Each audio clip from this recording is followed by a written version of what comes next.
मुझे पूछा जा रहा है कि जोत खुली रखें या ऊपर ढक्कन से उसको ढक दें। हवा चल रही है तो उसको ढकिए, जोत बुझना ठीक नहीं है। सुबह जब आप पूजा में पहुंचते हैं तो ये नित्य का काम है। जैसे भगवान शंकर को रोज देवताओं को आप जल चढ़ाते हैं जोत में, उसी प्रकार से 1 चम्मच घी रोज सुबह डाला जाता है पूजा में बैठते समय। भले ही जोत पूरी घी के मारे भरी है।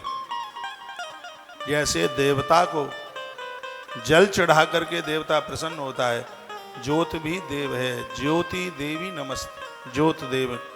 दीप ज्योति नमस्तुभ्यम, दीप देवता है। और उसको पानी तो डालते नहीं हैं, उसको 1 चम्मच घी डालते हैं और सुबह उस ज्योत का दर्शन करने के लिए ढक्कन को उठाया जाता है। और मैं आपको कहूँगा, यदि बुझने का खटका नहीं है तो आप ज्योत को खुली रहने दीजिए। ज्योत खुले में ऊपर उठती है, उस ज्योत की महिमा बहुत ज़्यादा है। ज्योत को बुझने से बचाया जाए इसलिए उसके ऊपर ढक्कन लगाते हैं। ये बात आपको सिर्फ बोलने के लिए ही नहीं है। हमारे यहाँ तुलसीवन आश्रम के गर्भगृह में नीचे बहुत लंबे समय से ज्योत जल रही है और ज़्यादातर से यही होता है, तो ज्योत को खुला रखा जाता है। उतना ज्योत के ऊपर ध्यान दिया जावे, ज्योत बुझे नहीं। इसलिए रात रात भर तक जाग करके लोग ज्योत की रक्षा करते हैं।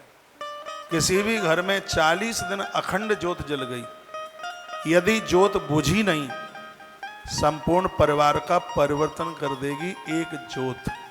ज्योत का इतना बड़ा प्रभाव है, अज्ञान कलह अपराध सबको समाप्त कर देगी। 40 दिन ज्योत बुझे नहीं, कैसे भी जाग करके 40 दिन आपने ज्योत को संभाल लिया, रात को घर छोड़ के नहीं गए, तो वही ज्योत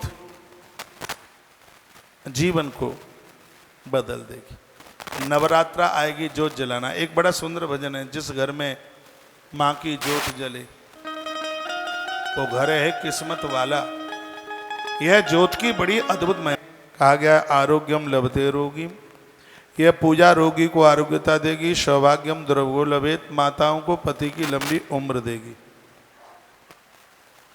जिन नारियों को पति नहीं है वह भी भगवान गणपति की पूजा करें, उनका यह लोक और परलोक दोनों का दोनों सुधर जाएगा। नष्ट पुत्रा नष्ट धना, जिनकी संतान समाप्त हुई है, एक्सीडेंट में समाप्त हो गई, पेट में समाप्त हो गई, मौत से, अकाल मौत से, किसी भी प्रकार से जिनके बच्चे मृत्यु को प्राप्त हुए हैं, वह लोग इन दिनों में भगवान गणेश जी की पूजा जरूर कर लें। भगवान गणेश के द्वारा उस संतान को संतुष्टि मिलेगी जो दुनिया छोड़ करके चले गए हैं, जिनकी मृत्यु हुई है, वह भगवान गणेश को पूजें। उन बच्चों के निमित्त 1 वर्ष में जितने भी बुधवार पड़ें, बुधवार का व्रत करते हुए, और वह पूजा उन बच्चों को समर्पित कर दें, चाहे वह बेटा हो चाहे वो बेटी, समय से पहले जिनकी मृत्यु हो गई है। उसी के बारे में कहा गया नष्ट पुत्र।